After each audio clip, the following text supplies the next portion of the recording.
What's good, YouTube? Loc fam, Jared's twin, Jet Locs. Just enjoy these locks. Just enjoy this Loc journey. Back with another video, a little update video for y'all. This is just a 1 week update. As you know, man, not much can change in 1 week. I want to keep y'all updated as we go on this journey. So if you're growing your locks, if you're thinking about growing locks, let me be a guide for you, help you. We can help each other. If it's your first time to the channel, I appreciate you stopping by. Drop your boy a sub, turn those notifications on so you don't miss, the consistent content. If you're returning to the channel, I appreciate you coming back, and drop a like, drop a comment, let me know down below. Week 1 in the books, pretty easy week. Funny thing happened, third day after me getting twisted up, I had one lock that just decided to stand up on the top of my head, and pretty much, I'm gonna insert some pictures like here, it pretty much just stood up the entire day. It was pretty funny. I didn't really have anything to do, so I just let it stand up. My little girl thought it was, hilarious. I called it like my Alfalfa lock, but I pretty much just let it stand up on the top of my head the whole day. So, I mean, that was pretty funny. As you know, when you locking your hair, sometimes some of your locks will just have, a mind of their own, and they'll do whatever.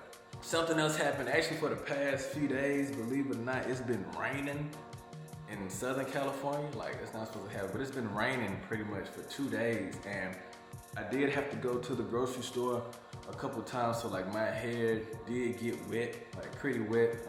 Not like soaking wet, but wet enough, so my hair did get wet. I haven't talked about it yet. I'm probably gonna make a whole separate video about this, but I do have seborrheic or seborrheic dermatitis, however you pronounce it. It's basically like dandruff on steroids. It took me a long time to understand it, and if you have seborrheic dermatitis, you're pretty much gonna have it your entire life. But once you learn what causes flare-ups and how to combat those flare-ups, I mean, it'll really help you a lot. So as of right now, not having a flare-up, I know now what causes my flare-up. So one of the things that does cause it is if I eat really spicy food. I mean, I love spicy food, but if I eat really spicy food, it will, cause a flare. But most of the time, I'll get it around like the edges of my hairline and in the back, and sometimes like a patch in the middle. But as of right now, everything is still, still looking good, still looking clean. As far as maintenance of care, I haven't put anything in my head, in my hair, on my scalp. I haven't sprayed it, I haven't oiled anything. It has been raining, so I mean, it got the moisture just from the air and from the rain, and care or upkeep or whatnot, I have still been sleeping in, the little satin head covering or whatever, and on the satin pillow. So I've been using that as I lay down. A couple locks or a couple twists in the back did kind of unravel a little bit, and I just got my old lady to just like retwist those up, and she actually does something when she gets to the end of the 2-strand twist. She like wraps it around her finger before she lets it go, I guess, to like help it stay. So all of the ones that, and it was only like 2, I think 2 of them in the back, because my hair in the back, it is thinner or like more fine than the hair like all over my head. But once she did that, didn't have any problems with those.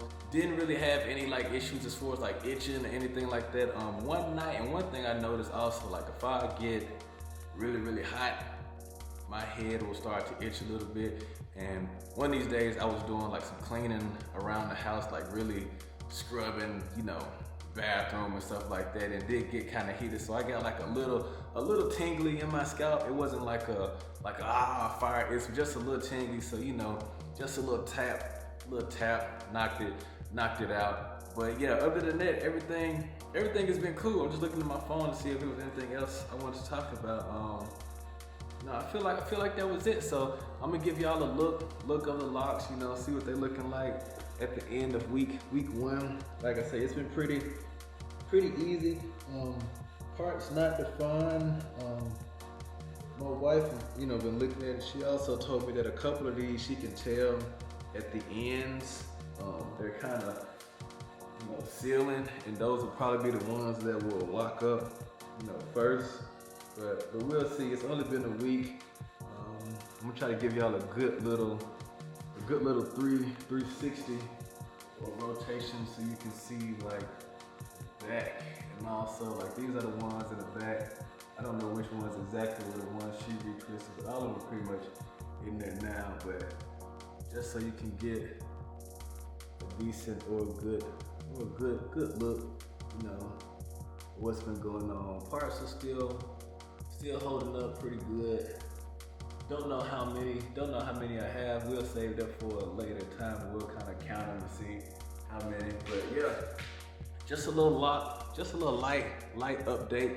The next video, if y'all don't know, I told y'all before, I did have locks before, and the last time I started my locks, I started them with the comb coils or whatnot. So the next video I drop, I'm gonna do a comparison between, like a pros and cons comparison on starting your locks with comb coils versus 2-strand twists. They both methods have benefits, both have pros and cons. So just based on my experience, I'll tell you what I feel like the pros and the cons are. But if you have any questions, anything like that, drop a comment. My DMs are open. My social media links, I'll leave those in the description also. Appreciate y'all coming through again, man. Jet Locs. Just enjoy these Loc Journey. Don't forget, like, comment, subscribe. Hey, stay locked. Let's get it.